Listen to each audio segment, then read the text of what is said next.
କେନ୍ଦ୍ର ସରକାରଙ୍କର ବଡ଼ ନିଷ୍ପତ୍ତି ବଦଳିଲା ନା MGNRGA ବଦଳରେ ହେଲା ପୂଜ୍ୟ ବାପୁଜୀ ଗ୍ରାମୀଣ ରୋଜଗାର ଯୋଜନା, ଯାହା ଆଗରୁ ଏଥିପାଇଁ ସର୍ବନିମ୍ନ ନିଯୁକ୍ତି ଦିବସକୁ ମଧ୍ୟ ବୃଦ୍ଧି କରାଯାଇଛନ୍ତି ରାଜ୍ୟ ସରକାର। ପୂର୍ବରୁ 125 ଦିନ କାମ ଥିବା ବେଳେ ଏହାକୁ ଏବେ 240 ଦିନ ବୃଦ୍ଧି କରାଯାଇଛି। ପ୍ରଥମେ ଏହାର ନାଁ ଜାତୀୟ ଗ୍ରାମୀଣ ନିଶ୍ଚିତ ନିଯୁକ୍ତି ଗ୍ୟାରେଣ୍ଟି ଥିଲା। ପରେ ଏବେ ଏହା ଗାନ୍ଧୀଙ୍କ ନାଁରେ ଥିଲା। ଏବେ ଏହା ପୂଜ୍ୟ ବାପୁଜୀ ନାଁ କରାଯାଇଛି। ନିଜ ଆଶି ସହିତ ୟରେ ରୋମାନ୍ସ କରୁଥିବା ବେଳେ ଧରା ପଡ଼ିଲେ ଶିକ୍ଷୟିତ୍ରୀ ପତ୍ନୀ ହଠାତ୍ ଆସି ନିର୍ଧୁମ ମାଡ଼ ଛେଚିଲେ ତାଙ୍କର ସ୍ୱାମୀ। ଭିଡ଼ିଓ ହେଲା ଭାଇରାଲ। ଭେନେଜୁଏଲା ବିରୁଦ୍ଧରେ ଯୁଦ୍ଧ ଡାକରା ଦେଲା ଆମେରିକା। କିନ୍ତୁ ରୁଷ କରିବ ନିଷ୍ପତ୍ତି। ମିତ୍ର ରାଷ୍ଟ୍ରକୁ ସାହାଯ୍ୟ କରିବା ପାଇଁ ନିଷ୍ପତ୍ତି ନେଲା। ରାତାରାତି 800 କିମି ପାର କଲେ ବାପ। ପୁଅ ପରୀକ୍ଷାରେ ହାରିବା ନ ହାରିବା ପାଇଁ ବାପାଙ୍କର ଏହା କଡ଼ା ନିଷ୍ପତ୍ତି ଥିଲା। ଇମ୍ରାନ ଖାଁଙ୍କ ଉପରେ ବିପଦ ମାଡ଼ି ଆସୁଛି।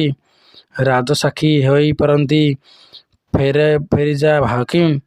ନିଜ ସର୍ଭିସ ବନ୍ଧୁକରେ ନିଜକୁ ଗୁଳି କଲେ ଯବାନ। ଯାହା ବଡ଼ ଦୁଃଖଦ ଖବର।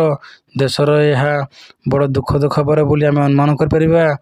ଅଭିନେତ୍ରୀ ଅର୍ପିତା କହିଲେ, ଜୁସ୍ ପିଆଇ ମୋତେ ପଟାଇଦେଲେ। ସେଦିନ ଶିବରାତ୍ରି ହୋଇଥିଲା ବୋଲି ସେ ଦାବି କରୁଛନ୍ତି। ଇତିହାସ ରଚିଲା ଭାରତ। ଟି20 20ଟି ଛକା ଏବଂ 31ଟି ଚୌକା ମାରି ସୂର୍ଯ୍ୟବଂଶୀ ଭଲ ଫର୍ମକୁ ଆସିଲେ।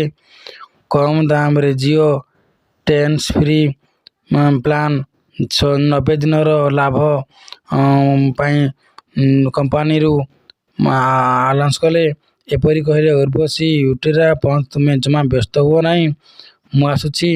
ଋଷଭଙ୍କୁ ହସ୍ପିଟାଲରେ କହିଲେ, ଆସୁଛି ଶୀତ, ହାଡ଼ଭଙ୍ଗା ଶୀତ। ଆହୁରି 7 ଦିନ ଓଡ଼ିଶା ଥରିବ।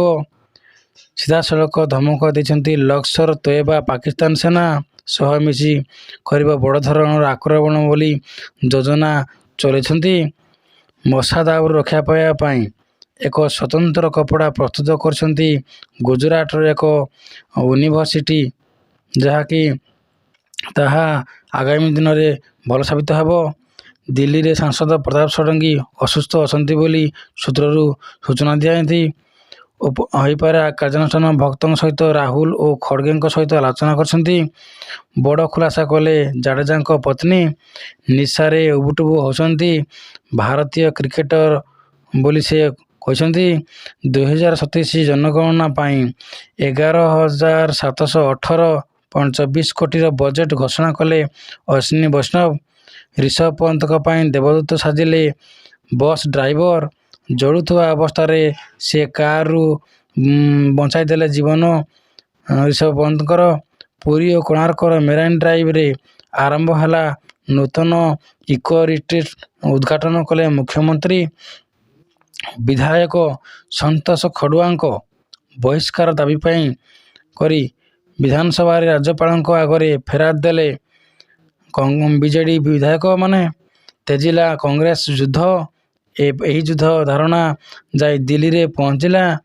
ରାହୁଲ ମଧ୍ୟ ଏଥିରେ ଚିନ୍ତା ପ୍ରକଟ କଲେ। ପୂର୍ବତନ ଗୃହମନ୍ତ୍ରୀ ଶିବରାଜ ପାଟିଲଙ୍କ ପରଲୋକ। ଭକୁଆ ହେଲେ ପାକିସ୍ତାନର ପ୍ରଧାନମନ୍ତ୍ରୀ। 40 ମିନିଟ୍ ଅପେକ୍ଷା କରି ମଧ୍ୟ ସେ ପୁଟିନଙ୍କ ଦେଖା ପାଇଲେ ନାହିଁ।